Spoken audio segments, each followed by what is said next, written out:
श्री हरि, जय श्री विष्णु भगवान। प्रिय भक्तजनों, आप सभी का हार्दिक स्वागत है।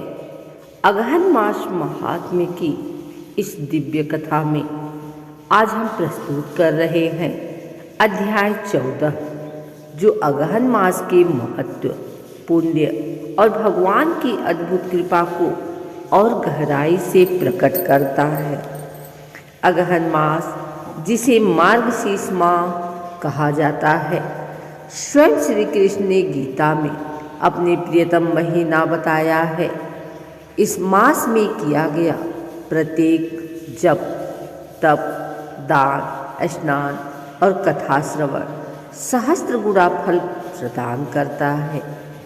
आज के इस अध्याय में हम जानेंगे कैसे अगहन मास के विशेष नियम जीवन में चमत्कारी परिवर्तन लाते हैं, कैसे भगवान की एक छोटी सी भक्ति हजारों जन्मों के पापों का बंधन काट देती है, और कैसे एक साधारण भक्त को अगहन मास में मिला दिव्य आशीर्वाद उसका जीवन बदल देता है।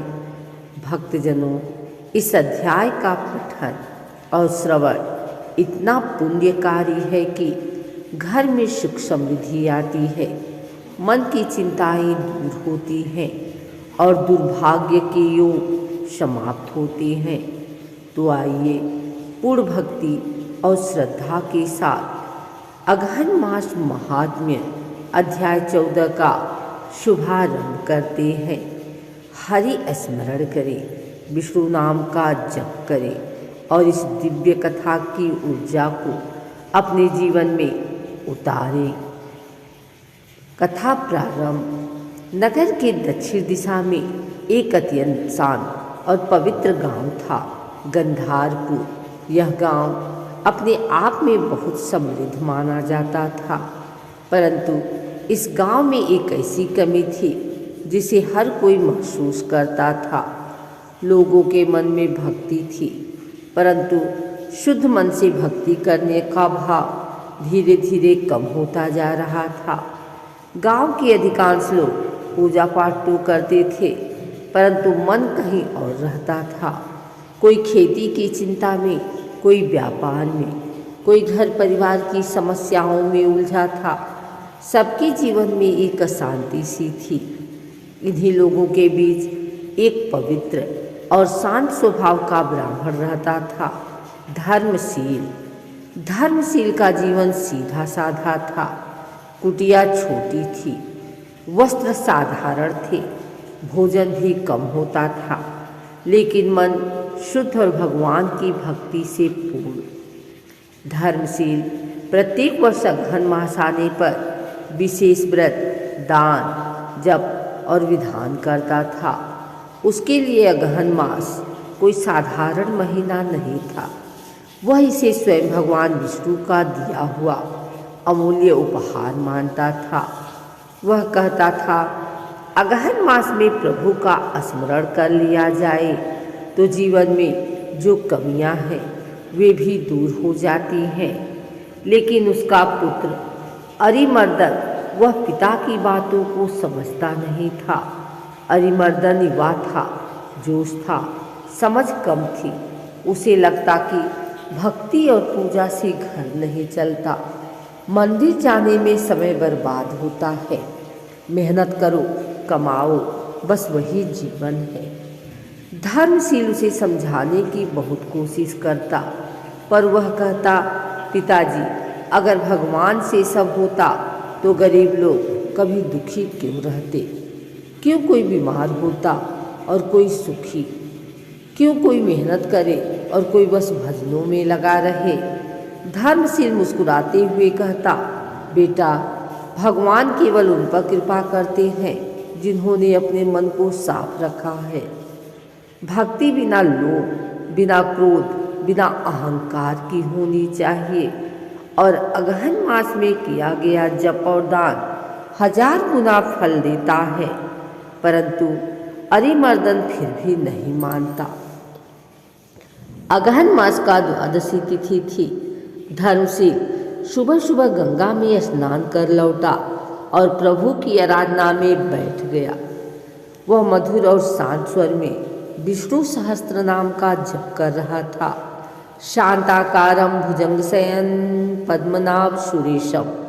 पूरी कुटिया में एक पवित्र शांति फैल गई थी। अरिमर्दन कुटिया में प्रवेश करता है और कहता है, पिताजी, आप इतना समय पूजा में क्यों लगाते हैं? मुझे तो लगता है आप मेहनत नहीं करना चाहते। धर्मशील कोई क्रोध नहीं करता। शांत स्वर में कहता है, बेटा, आज तुम मेरे साथ चलो, मैं तुम्हें अगहन मास के वास्तविक प्रभाव दिखाऊंगा। अरिमर्दन हंस पड़ा। पिताजी, यह भी कोई देखने की चीज है? धर्मशील साधारण मुस्कान के साथ कहता है, हाँ बेटे, आज पता चल जाएगा। अरिमर्दन पिता के साथ जाने को तैयार हो गया, पर उसके मन में यह विश्वास शून्य था कि उसे कुछ नया देखने को मिलेगा।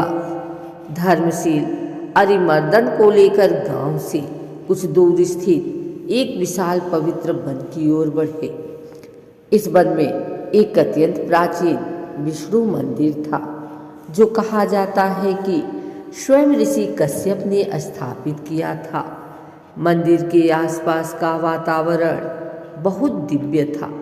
पक्षियों का मधुर स्वर, शीतल हवा और पीपल के वृक्षों की छाया।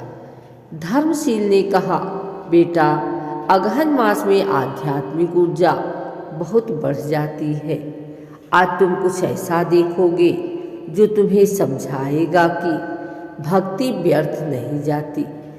अरिमर्दन मन ही मन बोला, देखता हूँ क्या होता है। वे दोनों मंदिर में पहुँचे। धर्मशील ने गंगा जल चढ़ाया, तुलसी दल अर्पित किया और विष्णु भगवान की आरती की। अचानक मंदिर के गर्भगृह से एक तेज चमक निकली। अरिमर्दन घबरा गया। उसने देखा मंदिर के दीपक की लौ अचानक बहुत तेज हो गई। पीछे मृदंग और शंख की ध्वनि स्वतः गूंजने लगी। अरिमर्दन भयभीत हो गया। वह पिता का हाथ पकड़कर बोला, पिताजी, यह क्या है? धर्मशील शांत रहे, मत डर, यह अगहन मास की दिव्य ऊर्जा है। जब भक्त सच्चे मन से भक्ति करता है, तब प्रकृति भी उसका साथ देती है। अचानक मंदिर की मूर्ति के पास एक दिव्य प्रकाश प्रकट हुआ और उस प्रकाश से एक पवित्र आवाज सुनाई दी, धर्मशील, तुम्हारी भक्ति से प्रसन्न हूँ। तुम्हारा पुत्र अभी अज्ञान के अंधकार में है, किंतु आज वह सत्य को देखेगा। अरिमर्दन कांप गया। उसकी आंखें भय और श्रद्धा दोनों से भर गई। धर्मशील ने कहा, बेटा, आंखें बंद कर कुछ देर जप सुनो। अरिमर्दन अनमने मन से बैठ गया, पर कुछ ही क्षणों में उसे लगा जैसे मन शांत हो रहा है, जैसे कोई भारी बोझ उतर रहा है, जैसे भीतर कोई शांति उतर रही है। उसने धीरे धीरे मंत्रों की ध्वनि को महसूस किया। फिर अचानक उसे लगा जैसे उसके सामने एक दृश्य प्रकट हो रहा है। उसे देखा एक गरीब वृद्ध महिला जंगल में लकड़ियां बटोर रही है। वह बहुत पीड़ा में है। उसकी झोपड़ी टूटी हुई है। उसके पास भोजन भी नहीं है, लेकिन वह हर सुबह अगहन मास में सूर्य निकलने से पहले उठकर भगवान का स्मरण करती है। हे विष्णु प्रभु, मुझे शक्ति दो, मैं अपनी गरीबी में भी आपका नाम न छोड़ूं। कुछ ही दिनों में गांव वालों ने उसे देखकर उसकी मदद करनी शुरू कर दी। किसी ने झोपड़ी ठीक कर दी, किसी ने भोजन दे दिया, एक व्यापारी ने उसे काम दे दिया। अरिमर्दन यह दृश्य देखकर हैरान रह गया। फिर उसे दूसरा दृश्य दिखा, एक धनवान परंतु घमंडी व्यक्ति जो किसी की मदद नहीं करता था, न कोई भक्ति करता था। अचानक उसके व्यापार में भारी नुकसान हुआ। उसके घर में कलह शुरू हो गई, स्वास्थ्य भी बिगड़ने लगा।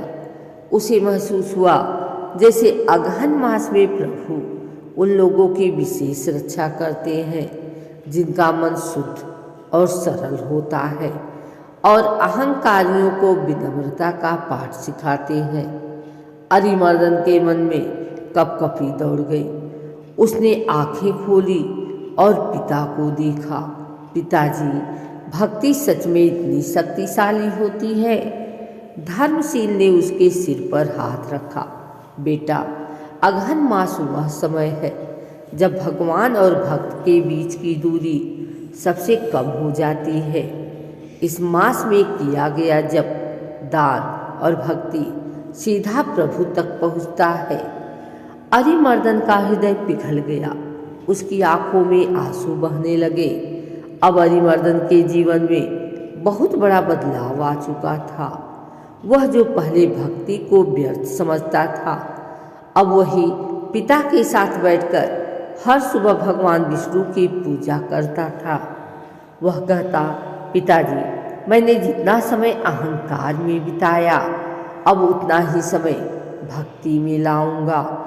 धर्मशील प्रसन्न हो गए। दोनों ने अगहन मास के शेष दिनों में दान किया, भूखों को भोजन कराया, तुलसी और पीपल के वृक्ष लगाए, गरीबों को वस्त्र बांटे, हर दिन विष्णु भगवान का नाम लिया। और जैसे ही अगहन मास समाप्त हुआ, अरिमर्दन का जीवन बदल चुका था। उसके व्यापार में भी अचानक उन्नति होने लगी। खेतों में अच्छी पैदावार हुई। घर में पहले जैसी कलह खत्म हो गई। गांव वाले कहते, धर्मशील के बेटे में तो चमत्कारी परिवर्तन आ गया है। अरिमर्दन कहता, यह सब अगहन मास की शक्ति है।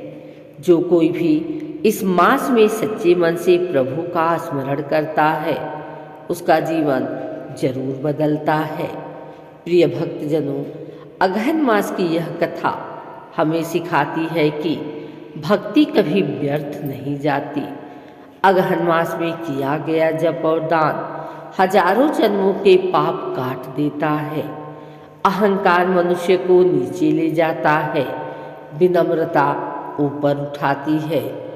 भगवान हर उस भक्त का हाथ थामते हैं जिसका मन सरल और निष्कपट हो। अतः अगहन मास में जप करें, दान करें, प्रभु का नाम लें और मन को शांत रखें, तो जीवन में हर संकट दूर होता है और सुख समृद्धि आती है।